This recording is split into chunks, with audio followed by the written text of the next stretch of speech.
할렐루야. 오늘 5월 7일 목요일 하나님의 말씀으로 하루를 시작하는 성도님들을 주님의 이름으로 축복합니다. 영국의 청교도 목회자이자 토마스 맨튼이라고 하는 17세기의 청교도 목회자는 이런 말을 했습니다. 우리는 명상에 잠겨 쉬기 위해서가 아니라 순종하기 위해서 묵상을 한다라고 말씀했습니다. 여러분, 오늘도 하나님의 말씀을 함께 나누고 하나님의 말씀을 함께 묵상할 때에 우리의 마음 가운데 하나님 말씀에 순종하는 거룩한 마음이 가득하기를 주님의 이름으로 축복합니다. 오늘 그렇게 함께 나눌 말씀은요, 신명기 14장 22절부터 29절의 말씀입니다. 해마다 밭에서 나는 모든 것에서 11조를 떼는 것을 명심하라. 너희 곡식과 기름과 새 포도주의 11조와 너희 소와 양 가운데 처음 난 것을 너희 하나님 여호와 앞에서 그분께서 자기 이름을 두실 곳으로 선택하시는 그 장소에서 먹도록 하라. 그러면 너희가 너희 하나님 여호와를 항상 경외하는 것을 배울 것이다. 그러나 만일 여호와께서 그분의 이름을 두시려고 선택하신 곳이 너무 멀어서 너희가 너희 하나님 여호와께 복을 받았지만 11조를 가지고 갈 수 없다면 너희 11조를 은으로 바꾸어 가지고 너희 하나님 여호와께서 선택하신 그곳으로 가라. 그 은을 가지고 너희가 원하는 것을 사되 소, 양, 포도주, 다른 종류의 술 등 너희가 원하는 어떤 것이든 사라. 거기서 너희와 너희 가족이 너희 하나님 여호와 앞에서 먹고 즐거워하라. 그리고 너희 성에 사는 레위 사람들을 무시하지 말라. 그들은 그들 몫이나 기업이 없기 때문이다.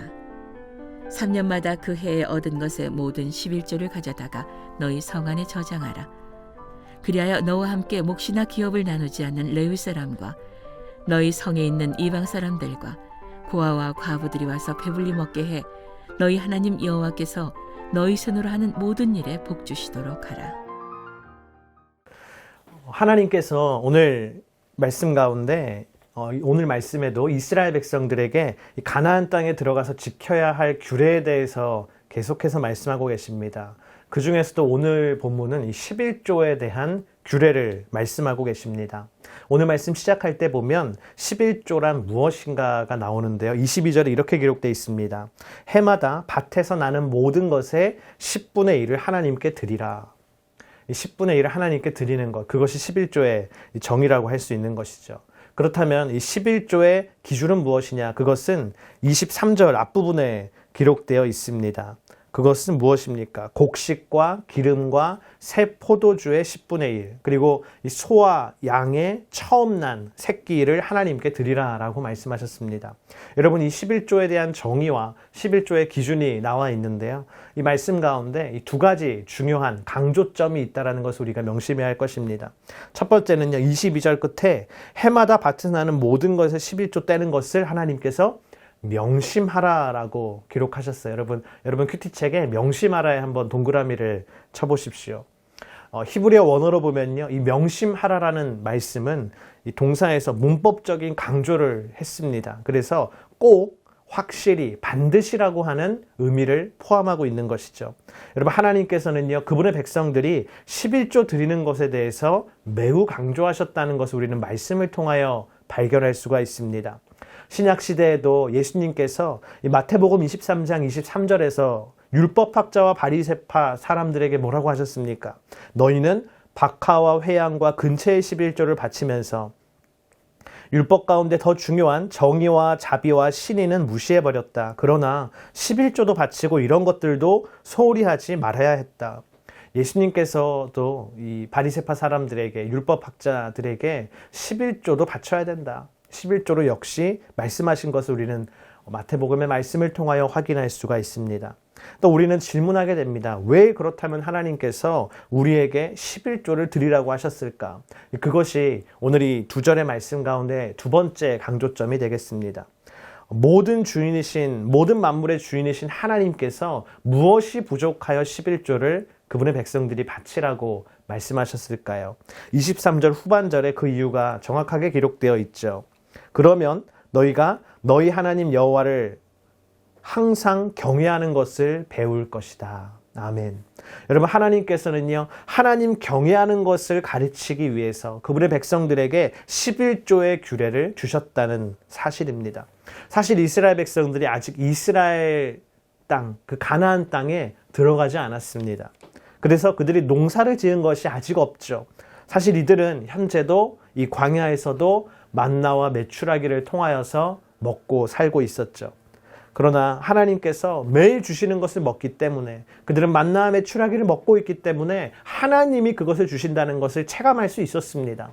그래서 하나님을 경외할 수 있었죠. 그러나 여러분, 무엇입니까? 가나안 땅에 들어가면 농사를 짓고 목축을 하여서 먹고 살게 되죠. 나의 노력과 나의 수고로 내가 살아가는구나. 아니면 가나안에 있는 많은 민족들이 생각하는 것처럼 바알이 우리에게 먹을 것을 주고 이방의 우상들이 우리에게 먹을 것을 준다라고 그렇게 생각했을 것입니다. 그러나 하나님은 그것이 아니라 이 모든 것은 나 여호와 하나님이 주는 것이다. 그것을 깨닫게 하시기 위하여서 11조를 바치라고 하신 것이죠. 그 신앙의 고백, 이 모든 것은 나의 노력이나 다른 세상이 내게 준 것이 아니라 하나님이 나에게 주신 것입니다 라는 그 신앙의 고백으로 10분의 1의 소득을 하나님께 바치라고 말씀하셨습니다.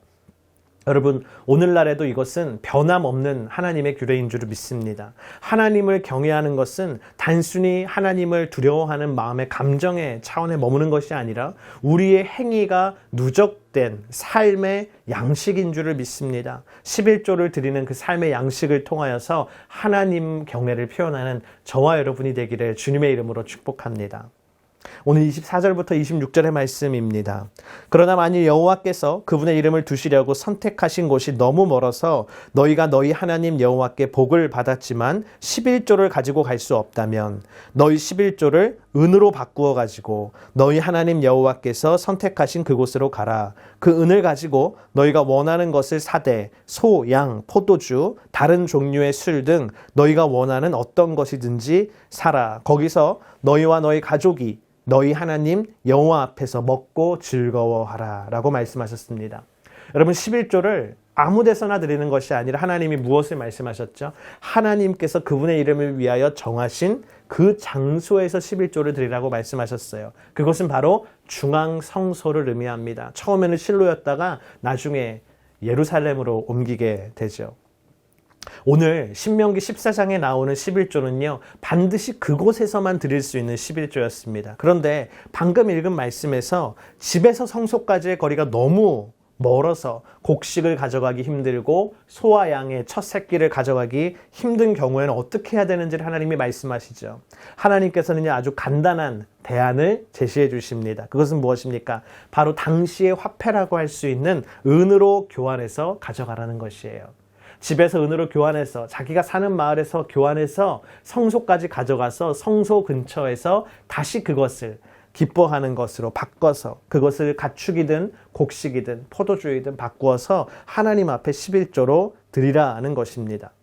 어떻게 해서든 하나님께서 그것을 가져오라고 권위 있게 막 말씀하신 것이 아니라 그렇게 하지 않으시고 이렇게 배려를 해주셨다는 것을 우리는 발견할 수가 있습니다.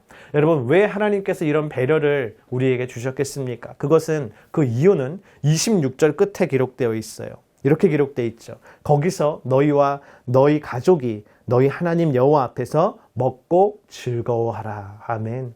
여러분, 하나님은 우리가 11조를 드리면서 기뻐하고 즐거워하기를 원하셨던 거예요. 그래서 뒤에서 더 자세하게 나눌 내용이지만 신명기 14장 22절부터 27절에 나오는 11조는요. 뭐라고 하냐면요. 축제의 11조, 페스티벌 티스라고 부릅니다.